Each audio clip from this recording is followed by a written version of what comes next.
Hello there. How are you doing? So, in this session, we are going to see some other parts of interviewing and the extended part of interview, that is group discussion. So, first of all, in the last session, we studied the types of interview in which we have seen grievance interview, we have seen exit interviews, we have seen various types of interviews. And today we are first going to see the drawbacks of interviewing. So there are some limitations for which mainly interviews fail. And there are three main reasons for it. The first is the interviewer does not prepare properly and does not conduct the interview with skill. So many a times this happens that the interviewer who is asking question is not prepared properly, and so the interview fails. Secondly, the personal likes and dislikes of the interviewer do not allow him to make proper assessment of the candidate. So there is a bias in choosing the proper candidate during the interview due to personal likes and dislikes, beliefs, cultural and traditional thinking, beliefs, all those things.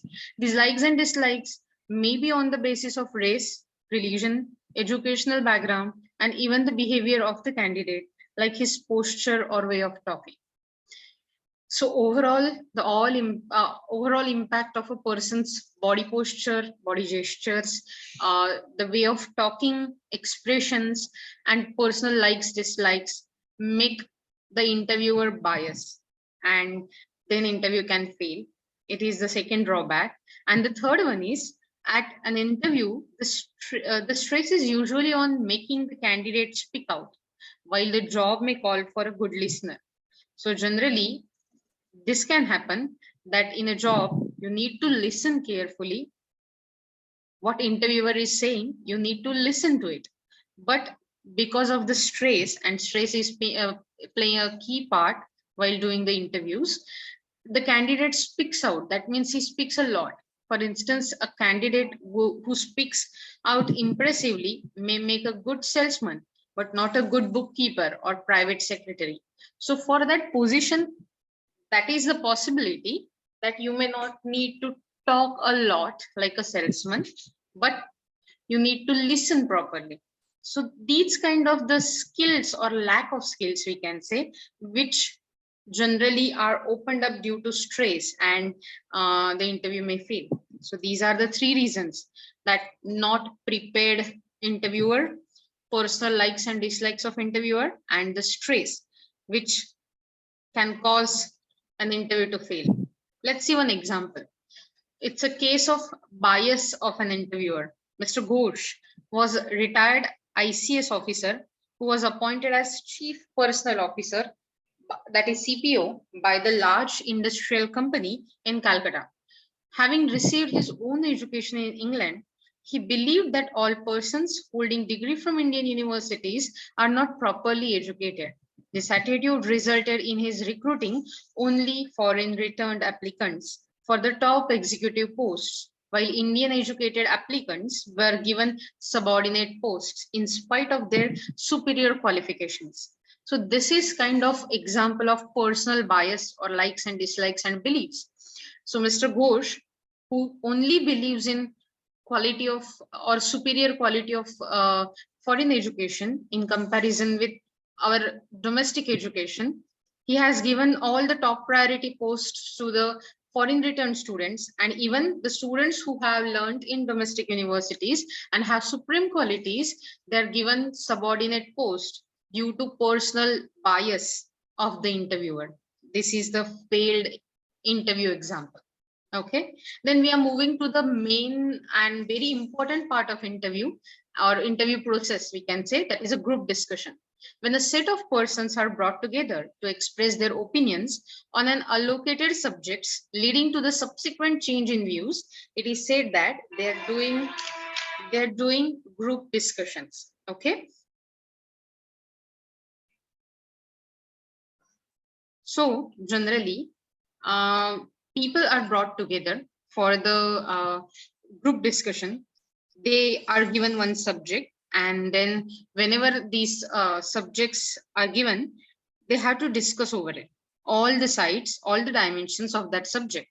And with this discussion, we get a good leader, we get someone who is aggressive, we get one who thinks in a very balanced way. We get a person who is initiator, that means he can initiate, and we also get a person who can conclude. So we get all types of person through group discussion. What are the reasons for holding group discussion? First is it is a part of recruitment process. Generally there are large number of candidates who interview uh, uh, during the campus interview or many such processes, and to assess their skills and overall to judge their performance, and definitely to eliminate them and keep the best performance is necessary for the interview process, for the HR, for the recruiter, and that's why it is a part of recruitment process. For brainstorming, definitely when one subject is given during the session, it's a quality that you talk about that subject from every direction, and you hope and you have expectation that something new and creative will come up for that particular topic as a solution or as a part of a maybe that subject conclusion. Then the third is in problem solving and decision making. Often group discussions are held as a debate on the different topics, options available, their pros and cons for each options, and arrive at the suitable decisions. Definitely in a daily life even we talk about many things, and generally we weigh our options, the pros and cons, and whatever the prefer and beneficial option we go and choose and make decision on that particular topic. So in arriving at a consensus is like a hookah, or we can say group discussions give a chance to participants to listen to options of all concerned, convince those with differing views, and arrive at mutually satisfying solution. So it is a mutual decision, and we can arrive at with the help of group discussion. So basically there are 4 reasons for which group discussions are conducted: as a part of recruitment process, for brainstorming, in a problem solving and decision making, and for arriving at the consensus. Then what are the skills that are assessed during the group discussion? First is communication skill, how you talk to other people, how you share your ideas, how you suggest politely and yet very firmly during this group discussion. We need better soft skills during group discussion, like what is the manner the candidate is speaking, what was he slow and clear while speaking. Then there are interpersonal skills. How did he answer to the questions put by others? Was he able to answer the questions out of category or which were not the part of his talking? Then if the candidate was able to encourage others to participate by showing team working skills or synergy. Then conflict management skills, meaning that if there is a disagreement or pause or any kind of difficulty during the discussion, can he solve and come out as a conflict with the conflict management through this conflict management skills. Then there is a taking an interview initiative. How was he able to remain on the topic and help others to do the same? So during the group discussion, there is wider possibility that people can go vary with their talking. They can go out of the zone or out of the scope of the topic, and to avoid that, if it is judgment call by the judge to see if the candidate is remaining on that topic or helping others to get back on a track.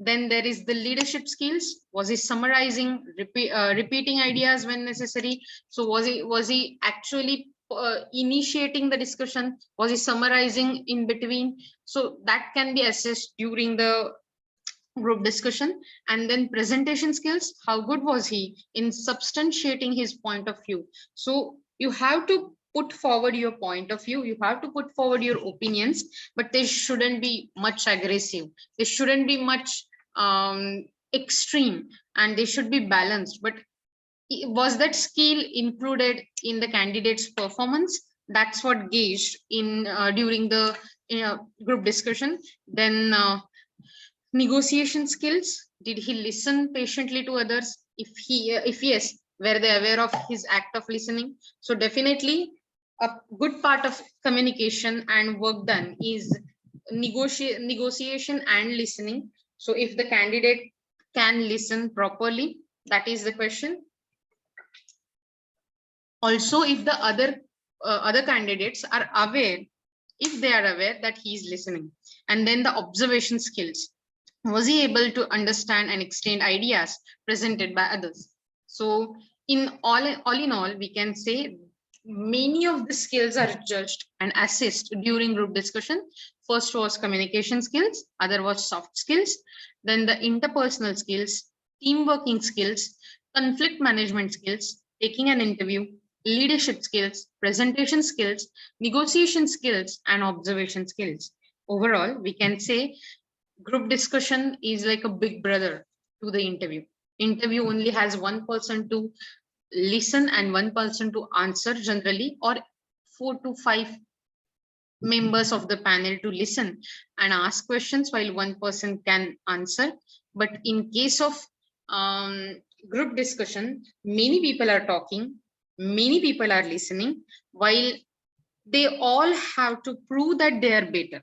And at that point, how you perform, how you keep your cool, calm, tactical attitude while putting forward your thoughts, not being aggressive, but being team worker, being listener, being negotiator, being leader is very necessary. And that's why group discussion impacts a lot of interview processes.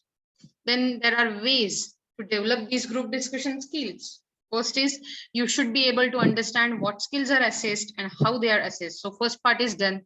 I just told you now that what skills, which of the skills are assessed during the group discussion. Then you should constantly observe different behavior styles of different people in your everyday interactions in ordinary situation.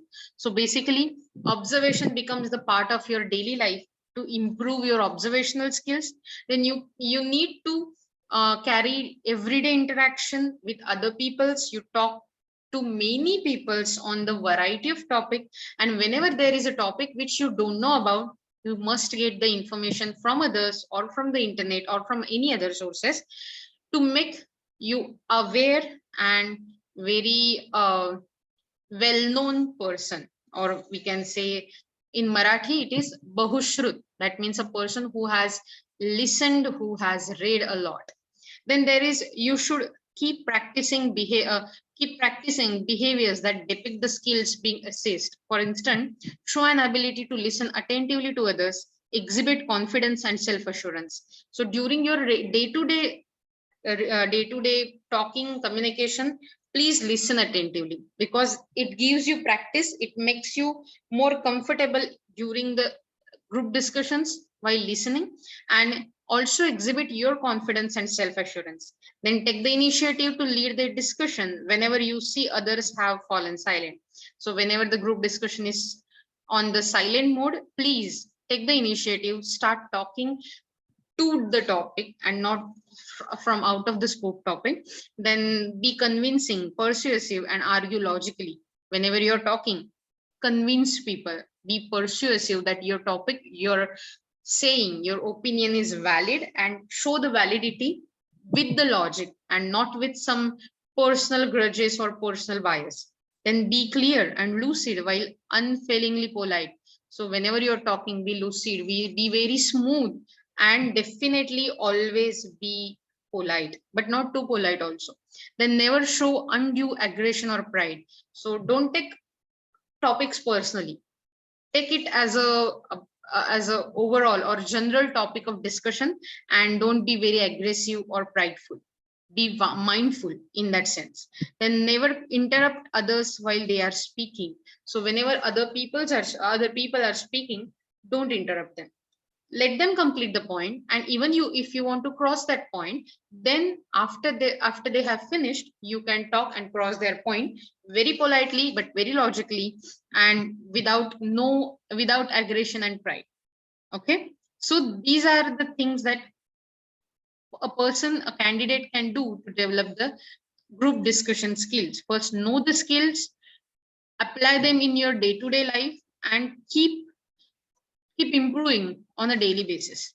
Then you can say that the organization of a group discussion, the organizers of the group discussion should arrange the session in a well lit or well lighted, ventilated room, which is a large and comfortable. Pens, pencils, papers, and other stationery should be placed on the table before candidates and judges. The subject of the discussion or group discussion should be chosen with care and should be relevant to the purpose of the group discussion is being held. So in a way, that's what the organizers should do about group discussion. And we can say some essentials of group discussion for candidate is be natural as possible. Do not try and be someone else you are not. So in a way, be your own self. Second, because you can carry out the charade very long. It breaks and it makes you dishonest person then. So in a way, be honest and natural person as you already are. Then the group discussion is your chance to be more vocal. During the interview, there might be possibility that you were asked questions that were not very well speaking about you.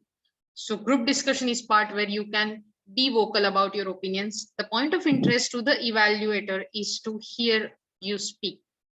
So I remember one of example of my colleague that he was asked during group discussion, like the group discussion was about Brexit.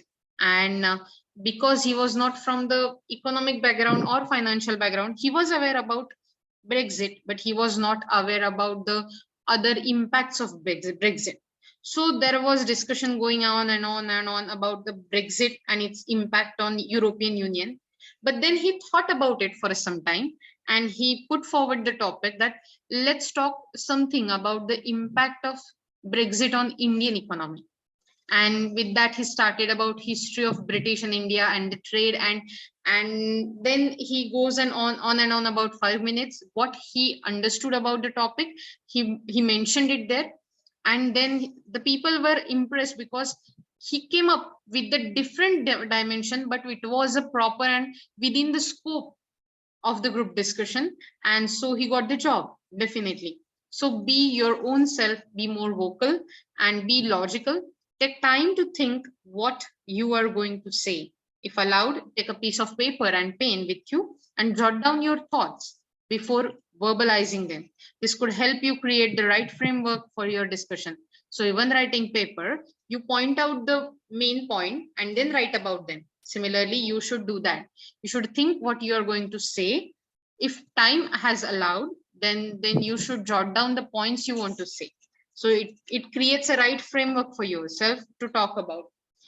Then if you have any doubts regarding the subject or about what another team member has said, ask for the clarification. Please ask more and logical question. So the next thing is don't start speaking at once. So whenever you are in group discussion, never start talking together, because then no one can understand what you are saying and the chaos will happen. If you have any doubts, please ask another member question, ask for clarification, because asking clarification doesn't mean you are a impolite or the person who doesn't know anything. Work out various strategies to help you make an entry.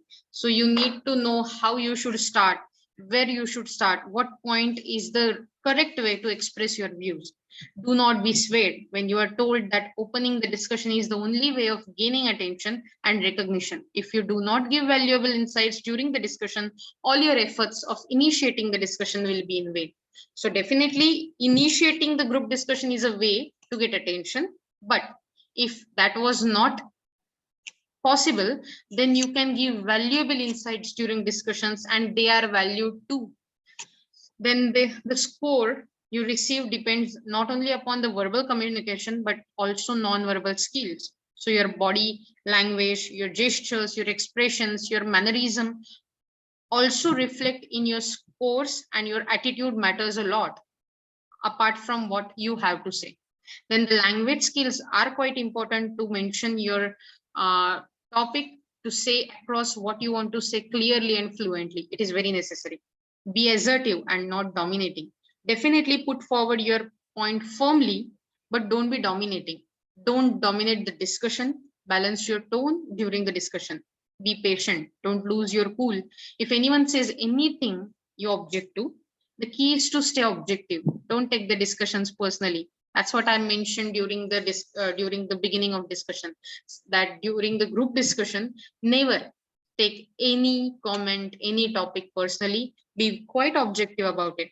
Always be polite. Try to avoid using extreme phrases like I strongly object or I disagree. Say I would like to share my views on, or one difference between your point of view and mine is, so that it will be definitely the crossing opinion, but not that strong that other person will hurt his opinion or his emotions. Brush up your leadership skills. Motivate the other members of the team to speak. Listen to their views. Be very attentive and receptive to others' opinion. Do not be abrasive or aggressive. If you have group of like-minded friends, you can practice the mock group discussions where you can learn from each other through giving and receiving feedbacks.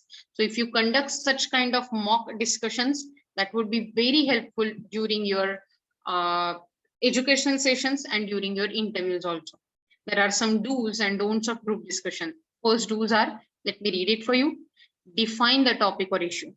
Analyze its scope and implications. So you need to know what are the limits of the topic, what is basic concept about the topic. Initiate and generate the discussion. Remember, there was one topic, I have some good example, that the title of that topic was Pink is New Black, and discuss that in your group discussion during interview. So tell me, what are the scopes of pink being new black? You may have heard about the series called Orange is the New Black, but I don't think so Pink is New Black was daily talking subject. But that was quite interesting discussion which had happened during that group discussion, and I know that. So initiate and generate the discussion. Every time try to initiate the discussion. Listen to the views of others intently. Encourage the members to speak. Intervene forcefully but politely when the situation demands. When you have to cross somebody's opinion, yeah, definitely intervene, but politely. Summarize the views of others before presenting your points of views. Be brief, to the point in the presentation of your views. Consider others' point of view if they are reasonable. Try to lead the group to the definite conclusion. Emphasize the points you consider significant. Look at and address all the members of the group. Speak with proper punctuation, pronunciation, and good accent. Help the group conclude and discussion within the allotted time only. So keep in mind the time limits. Maintain the relaxed and pleasant atmosphere through the discussion. Summarize the main viewpoints at the end and state the conclusion that has been reached. Concluding the group discussion is very important. Then, what are the don'ts? Don't be assertive in presenting your views. Don't dominate the discussion. Don't make any personal remarks. Don't jump to the conclusions before the conclusion or the group discussion is concluded or it has reached at the end. Don't speak continuously for a long time. Give others chance. Neither raise your voice too high or speak too softly. Maintain your tone. So these are some do's and don'ts of group discussion, and I think they will be helpful for you during the interview processes. If you have any kind of query, any kind of confusion, please let me know. And obviously, it has a potential of coming as a big question, as a bigger question in your paper. So definitely stick with it and do the revision, draw the notes. Okay. Till then, bye bye. We'll have a next lesson in the next session. Okay. Bye.